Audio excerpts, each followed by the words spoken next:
معراج کی بات کرنے کا تو اب وقت آیا ہے، اس لیے کہ معراج کا سارا واقعہ تو مسجد اقصی کے گرد گھومتا ہے۔ سبحان الذی اسری بعبدہ لیلا من المسجد الحرام الی المسجد الاقصی۔ حضور نے معراج کی رات مسجد اقصی میں نماز پڑھائی تھی، اور ایک بار پھر سے طیبہ سے فلسطین میں آ، راستہ دیکھتی ہے پھر مسجد اقصی تیرا۔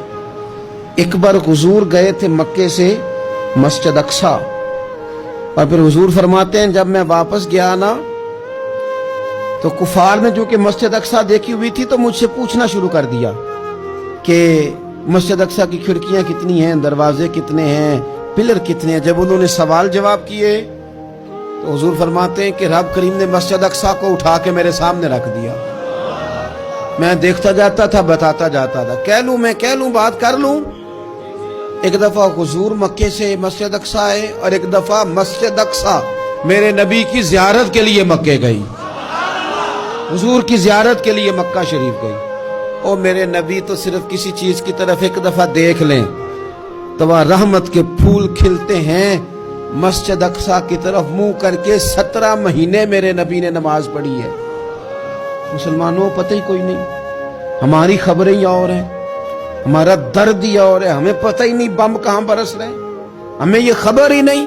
اور میں اس دور میں تقریریں کر رہا ہوں جہاں سوتوں کو جگانا نہیں پڑتا، جاگتوں کو جگانا پڑتا ہے۔ سیانے لوگوں کو سمجھانا ہمارے ذمہ لگ گیا، کیا کریں؟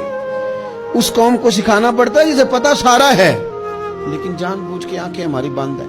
یہ مولوی کو بات کرتا تو لوگ کہتے دیکھو مولوی گالی دیتا ہے، لیکن اگر قائد اعظم محمد علی جناح کہے کہ اسرائیل امریکہ کی ناجائز اولاد ہے تو پھر تو تمہیں ہضم کر لینا چاہیے نا، پھر تو لیبرل کو بھی ہضم ہونا چاہیے نا کہ قائد اعظم نے کہا ہے، اور اس ناجائز بچے کو تم نے اتنی طاقتیں دے دی کہ وہ مسلمانوں کے قبلہ اول میں نماز پڑھنے والوں کو بھی نہ بخشے۔ کہاں گئی تمہاری وہ انسانی حقوق کی بڑی بڑی تنظیمیں، کدھر گئی؟ اور میرا پاکستانی میڈیا سے بھی سوال ہے، چند دن پہلے سیالکوٹ میں ایک واقعہ ہوا، ناانصافی ہو گئی جی، ناانصافی ہو گئی جی ایک بی بی کے ساتھ۔ ہر بندے نے شور مچایا، بڑے بڑے طوفان اٹھتے ہیں، کیوں ہوا جی کیوں ہوا؟ تو مسجد اقصی کی توہین ہو گئی تو پھر طوفان کیوں نہیں اٹھا؟ ٹاک شو کیوں نہیں ہوئے؟ بحثیں کیوں نہیں ہوئی؟ میں اس موم بتی مافیا کا کیا کروں؟ ان لبرل لوگوں کا کیا کروں؟ ان کے سپورٹروں ووٹروں کا کیا کروں؟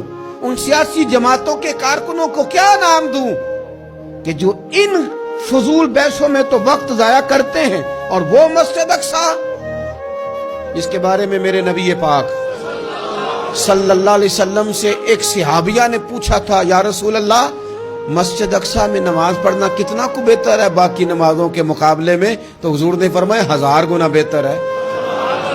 بی بی عرض کرنے لگی سونیا میں جا تو نہیں سکتی، دل بڑا کرتا ہے۔ حضور نے فرمایا جا نہیں سکتی تو وہاں تیل ہی بھجوا دے، جس میں حاضری لگوانے کی حضور بات کریں جس مسجد میں۔ اور نبی پاک علیہ السلام نے فرمایا خاص کر کے سفر کرنا ہوا تو 3 مسجدوں کے لیے کرنا، ایک مسجد حرام بیت اللہ کے لیے، ایک مسجد نبوی کے لیے، اور تیسرا مسجد اقصی کے لیے۔